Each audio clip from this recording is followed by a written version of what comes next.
Salutations, je suis Chad et il est temps pour moi de partager mes réflexions sur le débat classique chevalier contre samouraï. Il y a beaucoup d'opinions et de sentiments à ce sujet. Qui gagnerait, le chevalier ou le samouraï? Certains estiment que c'est inutile et d'autres vont même plus loin et considèrent que c'est une question insultante à poser.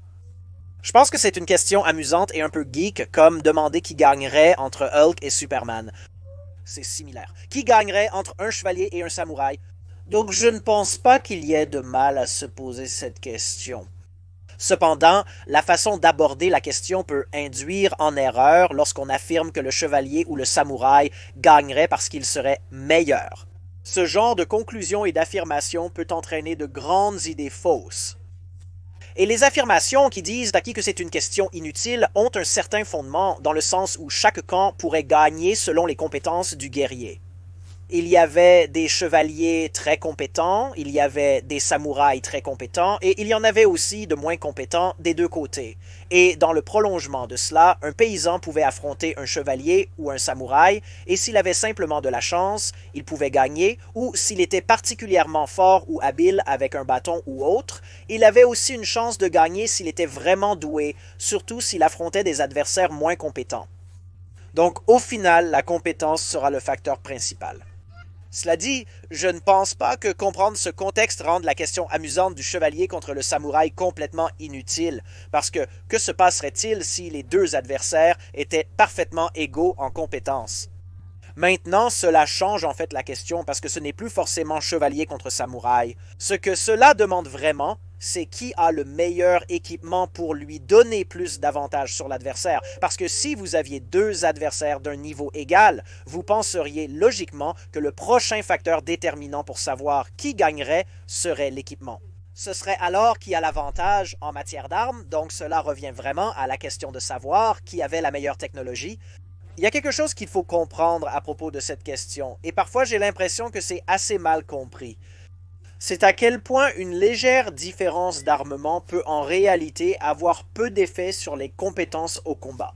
C'est de loin, et même la compétence et la chance sont de loin les facteurs déterminants pour savoir qui gagnerait un combat, bien plus que l'avantage en armement.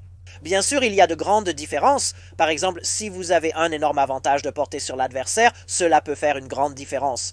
Mais quand je parle de différence légère dans l'armure, quand l'armure est globalement comparable et que l'une est seulement un peu meilleure que l'autre et que les armes sont de taille égale mais fabriquées différemment, donc se comportent différemment sous différentes contraintes, tout cela aura très très peu d'effet. À long terme, en fait, on pourrait dire que l'effet est si minime que tenter de le mesurer puis de l'appliquer pour trouver la différence et l'impact en combat est négligeable. Si minime qu'il n'y a vraiment aucun intérêt à s'y attarder. Et concernant une grande disparité dans les armes des adversaires, disons qu'un adversaire a un énorme avantage de portée, et bien même dans ce cas, la compétence et la chance peuvent facilement compenser cet avantage. Il y a toujours un moyen de le battre, comme un gars qui n'a qu'une épée peut tout à fait vaincre un gars en armure de plate complète. D'accord, ce serait plus difficile. Mais avec de la compétence et de la chance, c'est possible, surtout s'il y a une grande différence de niveau. Maintenant, puisque je vais partager une opinion très tranchée sur qui avait la meilleure technologie, et honnêtement, je pense que c'est assez évident, bien que cela puisse susciter une vive polémique. Donc peut-être que ce n'est pas aussi évident que je le pense, mais puisque nous allons parler de ce niveau de technologie, un autre point de contexte doit être mentionné. Et c'est que tout le monde n'avait pas la même qualité d'équipement. D'accord, si vous regardez en Europe, vous aviez des épées vraiment bien fabriquées. Et puis, il y avait toute une gamme d'épées de mauvaise qualité, donc selon le niveau de qualité, cela influencera cette question. Et c'est pareil pour un samouraï, parce que toutes les katanas n'étaient pas égales. Certaines étaient forgées à partir d'un bloc d'acier sans être repliées. Donc, dans mon analyse, je vais considérer le meilleur comparé au meilleur. Les meilleures armes et équipements européens comparés aux meilleures armes et équipements des samouraïs japonais.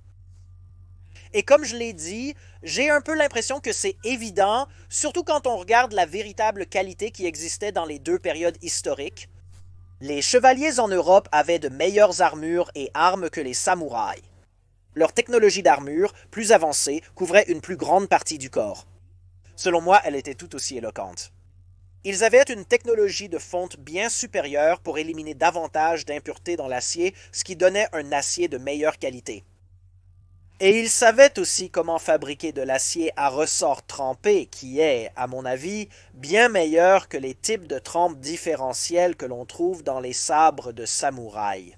Comme je l'ai dit auparavant, l'acier à ressort comparé à une épée en acier trempé de façon différentielle. La différence en combat ne va vraiment pas être énorme. Le type d'acier ne devient vraiment important que lorsque l'épée est soumise à un stress énorme, et cela n'arriverait que si vous utilisez votre épée de manière incorrecte, ce qui serait plus rare que courant. Dans l'utilisation générale des épées, tant que l'épée est suffisamment solide et fonctionnelle, elle fera le travail et la différence d'acier ne fera en réalité pas une grande différence.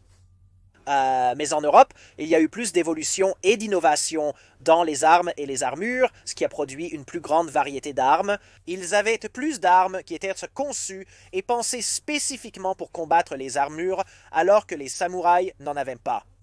Regardez la masse d'armes, le marteau et la hache de guerre.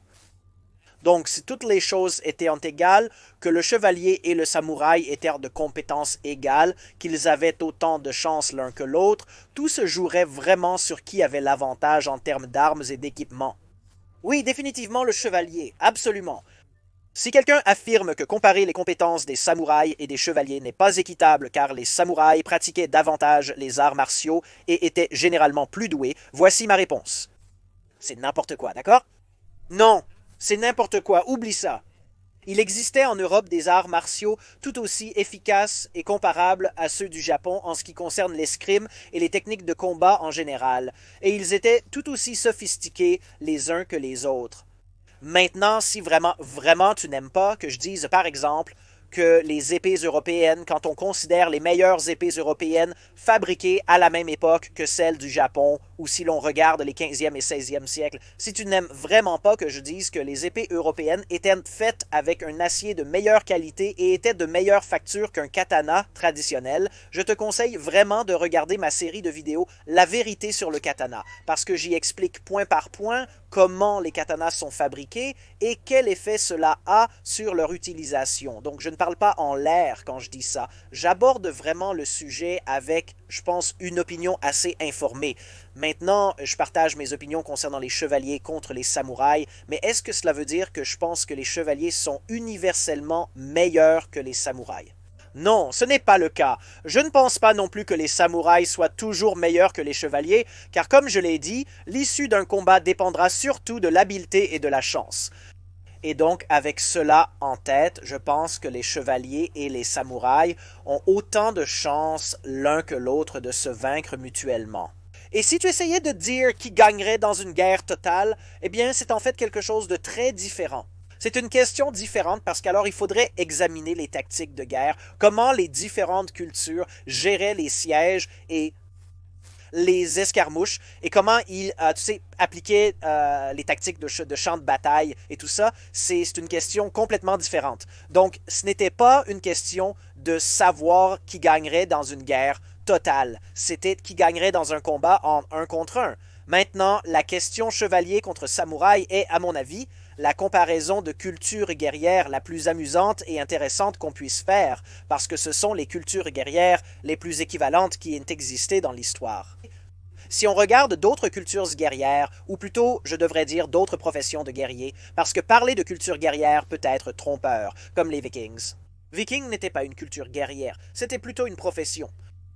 Mais quand même, si on regarde les Vikings et qu'on compare aussi en ajoutant les Spartiates et d'autres, qui gagneraient chevalier contre viking, contre spartiate, contre samouraï, à mon avis, le chevalier et le samouraï l'emporteront sur les autres.